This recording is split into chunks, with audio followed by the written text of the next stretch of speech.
Ibinasura na nga ng ICC ang hiling na interim release ng kampo ni dating Pangulong Rodrigo Duterte.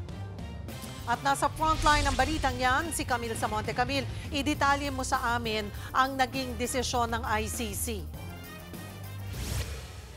Cheryl, muli ngang hindi pinagbigyan ng International Criminal Court ang hiling ni dating Pangulong Rodrigo Duterte na interim release o yung pansamantalang paglaya. Tatlong grounds yung diniscuss kanina ng court at ang unang grounds nga na sinasabi diyan na nireject nga ng ICC ay itong ang sinasabi ng ICC ay sa kanilang judgment ay dapat manatili itong si Duterte sa detention dahil nasabi nga nila doon yung kanyang influence of power at yung support niya at yung para nga matiyak na hindi siya mangingialam at hindi rin niya magkukos ng threat doon nga sa mga witness dito sa kanilang investigasyon na ginagawa.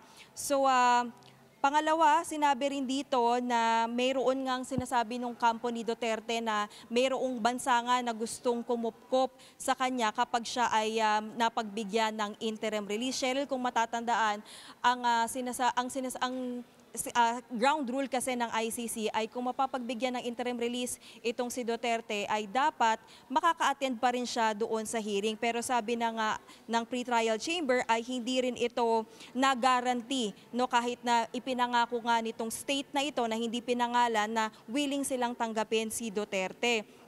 At sinabi rin ng chamber na bigo ang defense itong kampo ni Duterte yung napatunayan yung humanitarian consideration sa pag-assess nung kalusugan nga ni Duterte. Cheryl, sa December 3 pa ilalabas yung assessment nito mga medical expert na pinili ng ICC para nga ma-determine kung fit to stand trial ba talaga si Duterte. Pero ngayon, itong desisyon na to, malinaw sinasabi ng korte na ibinabasura nga itong kanyang ikalawang hiling na pansamantalang mapalaya. Ngayon, dahil nga may conclusion na itong pre-trial chamber ay nakausap na bibigyan nila ng sapat na panahon itong kampo ni na Duterte kung para mapagplanuhan nga kung ano ba yung gagawin nila dahil nga may inaabangan pa which is in December 3 yung assessment ng mga medical expert. Dahil kung matatandaan, Cheryl, sinabi rin ng kampo ni na Duterte na hindi na nga kumbaga yung kanyang memory ay nahihirapan na daw ang dating Pangulo na makaalala o magproseso ng mga bagay-bagay na nangyari. Kaya nga nag-request din ang defense at yung mga biktima na dapat medical expert mula sa ICC ang susuri kay dating Pangulong Duterte para nga mapatunayan kung kakayanin nga ba niya talagang humarap sa pagdinig. Cheryl. Camille, itong appeals chamber, pag dito sa Pilipinas, parang ito na yung pinaka-Korte Suprema, hindi ba? So ito ba ay final and executory na? Hindi na sila pwedeng umapil pa ulit? Cheryl, ang alam ko, magkakaroon pa rin ng pagkakataon na umapela itong kampo ni na dating Pangulong Rodrigo Duterte kasi hindi lang ito yung appeal na meron siya ngayon sa ICC, no? Isa lang ito. Meron pa siyang appeal na totally i-dismiss itong kanyang case dahil nga on the ground of questioning the jurisdiction of the ICC, yung kine-question yung pinakapag-aresto sa kanya noon sa Pilipinas. Kumbaga sinasabi niya na hindi namin kinikilala yung jurisdiction ng ICC kaya wala silang karapatan na ako ay arestuhin. So isa yun sa mga inaapila rin ng kampo ni Duterte at yung gaya nga nung nasabi ko kanina, ay hinihintay din itong magiging assessment ng mga medical expert kaugnay doon sa kalusugan ng dating Pangulo. Cheryl. Pero Camille, for this particular appeal na interim release ay pinal na?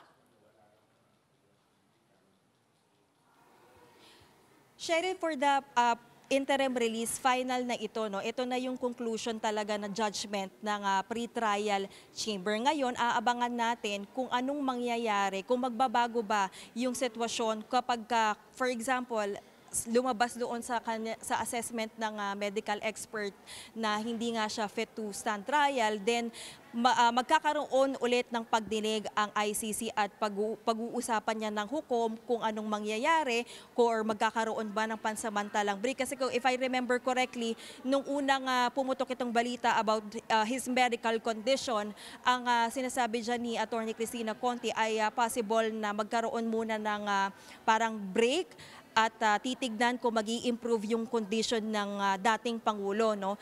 Pero yun nga, Cheryl, nakadepende talaga yan doon sa magiging medical assessment. So hinihintay din natin yung feedback mula naman sa kanyang abogado na si Attorney Nicholas Kaufman kung ano na yung magiging susunod nilang hakbang dito. Cheryl. Maraming salamat, Camille Samonte. Mga kapatid, Cheryl Cosing po. Maging maalam at may pakialam sa mga napapanahong issue at headlines. Mag-follow at mag-subscribe na sa social media pages ng News 5.